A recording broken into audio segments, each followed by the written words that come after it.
هدي النبي وسنته نور في الظلمات نتبعه حوض النبي عذب ماؤه طوبى لكل من يسقى ورحمة الله وبركاته. Bonjour les amis, alhamdulillahi rabbil alamin, wassalatu wassalamu ala ashrafil mursalin, Rasulullah Muhammad sallallahu alayhi wa sallam. Aujourd'hui nous allons parler de la généalogie du prophète Muhammad sallallahu alayhi wa sallam. Premièrement, l'origine des Arabes. Les historiens répartissent les tribus arabes en 3 groupes selon leur descendance. Les Arabes disparus, exemple Ad, Thamoud, Imlaq, etc. Ce sont des tribus arabes qui ont complètement disparu. Les Arabes de souche, ce sont les Arabes descendants de Ya'rab, Ibn Yashjoub, Ibn Qahtan. On les appelle les Qahtanites. Parmi leurs descendants, on retrouve Al-Aws et Al-Khazraj, les Arabes qui vivaient à Yathrib.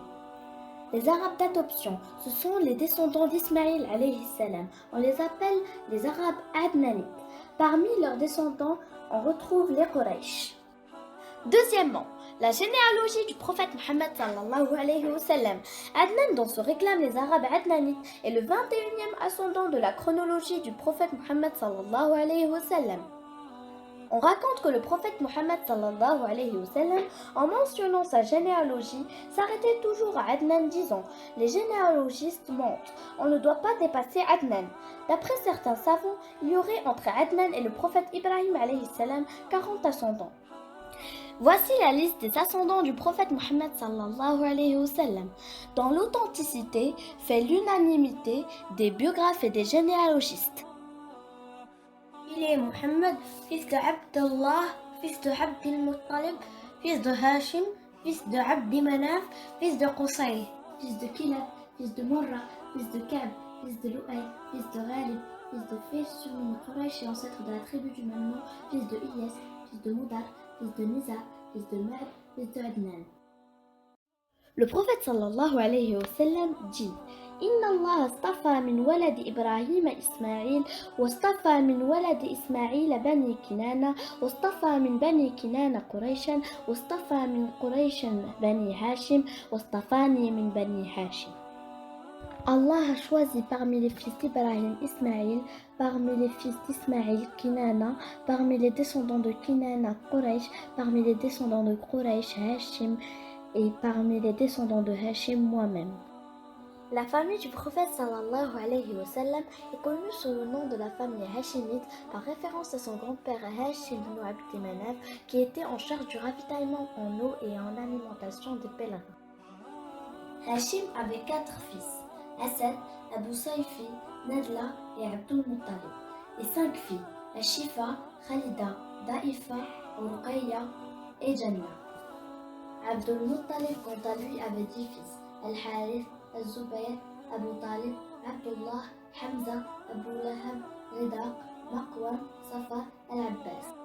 Abdul Muttalib avait également 6 filles, Al-Bayda, Barra, Atika, Safiya, Arwa, Umayma.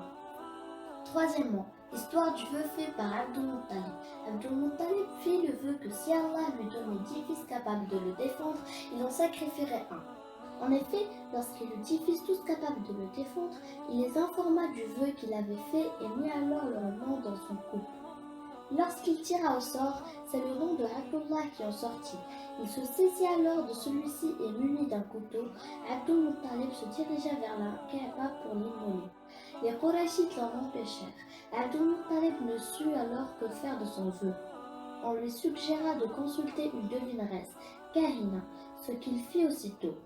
Celle-ci lui ordonna de tirer au sort entre Abdullah et 10 chameaux, lui disant d'ajouter 10 autres chameaux à chaque fois que sortait le nom de Abdullah. Alors, Abdul Muttalib se mit à accroître par dizaines le nombre de chameaux, mais le nom de Abdullah ne cessait de sortir. À la 10e fois, le nom de Abdullah ne sortit pas. Il immola donc son chameau à la place de son fils.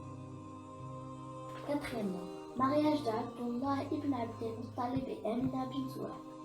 Abdul Muttalib choisit pour son fils Amina, la fille de Wahb ibn Abd Manaf, que l'on considérait à l'époque comme la meilleure femme des Qurayshites du point de vue de son rang social et de sa noblesse.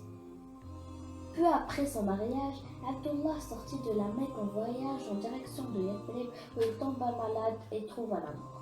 Sa mort intervint avant la naissance du prophète Mohammed sallallahu alayhi wa sallam, conformément à l'avis de la plupart des historiens. Certains disent qu'il mourut 2 mois après la naissance de son fils. Voilà, c'est tout pour aujourd'hui. Nous espérons que cet épisode vous a plu. N'hésitez pas à vous abonner à notre chaîne. À très bientôt!